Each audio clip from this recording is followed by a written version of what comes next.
ഭാര്യയുടെ സമ്മതമില്ലാതെ പ്രവാസം തിരഞ്ഞെടുക്കുന്നതിൽ ഇസ്ലാമിൽ തെറ്റുണ്ടോ? എൻ്റെ നിലവിലെ സാമ്പത്തിക അവസ്ഥയിലോ ശമ്പളമോ കൊണ്ട് ഭാവിയിൽ ഒരു വീട് വെക്കാനാവില്ല. പെൺമക്കളാണ്, അവർക്ക് ആവശ്യമാണെങ്കിൽ ഉന്നത വിദ്യാഭ്യാസം കൊടുക്കാനോ ഒന്നും ഇപ്പോഴുള്ള ഉപജീവന മാർഗ്ഗം കൊണ്ട് കഴിയുമോ എന്ന സംശയമാണ്. അവരുടെ വിവാഹത്തിനെ സംബന്ധിച്ചൊന്നും എനിക്ക് ആശങ്കയില്ല. വൈഫ് ഒരു കാരണവശാലും എന്നെ പുറത്തേക്ക് വിടില്ല എന്നാണ് പറയുന്നത്. എനിക്കും പോകാൻ താല്പര്യമുണ്ടായിട്ടല്ല.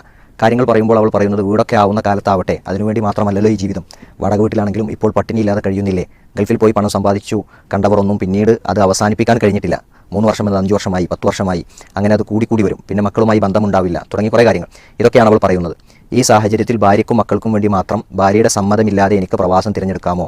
എനിക്ക് വേണ്ടി പ്രാർത്ഥിക്കണേ. ഇത്തരമൊരു സാഹചര്യത്തിൽ അയാൾ പ്രവാസി ആവാതിരിക്കൽ തന്നെയാണ് ഏറ്റവും നല്ലത്.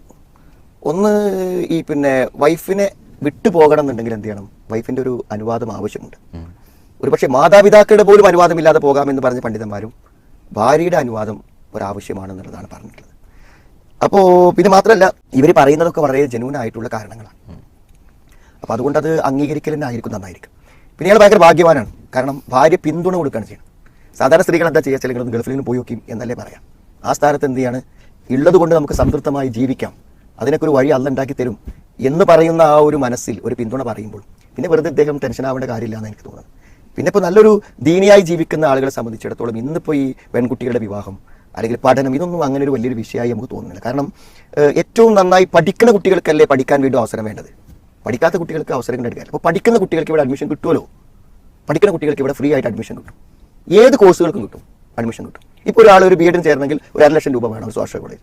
പക്ഷേ അതേ സമയത്ത് എന്തുണ്ട്? 3,000 രൂപ മിനിമം ഫീസ് കൊടുത്താൽ ഒരാൾക്ക് എന്ത് ചെയ്യാൻ പറ്റും? ബി എഡിന് പഠിക്കാൻ പറ്റും, മാർക്ക് ഉണ്ടെങ്കിൽ. അപ്പോൾ മാർക്കുള്ളവർക്ക് ഇവിടെ പഠിക്കാമല്ലോ.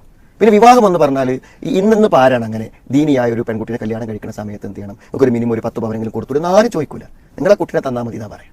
അതല്ലാത്ത ഒരാൾക്ക് നമ്മൾ പണം വെച്ച് സംതൃപ്തിപ്പെടുത്തി കൊടുത്തിരുന്നതിന് കാര്യമുണ്ടോ? അപ്പോൾ ഇതൊക്കെ എന്താണെന്ന് വെച്ചാൽ നമ്മൾ ചിന്തിക്കുന്നിടത്തുള്ള ചില പ്രശ്നങ്ങൾ അതിലുണ്ട്. അതില്ലാതെ നമുക്ക് പറയാൻ പറ്റില്ല. പിന്നെ ഒരു വീട് എന്നുള്ളത്, വീടിന് ധാരാളം പദ്ധതികളുണ്ട് നമ്മുടെ നാട്ടിൽ. ധാരാളം പദ്ധതികളുണ്ട് വീടിന്.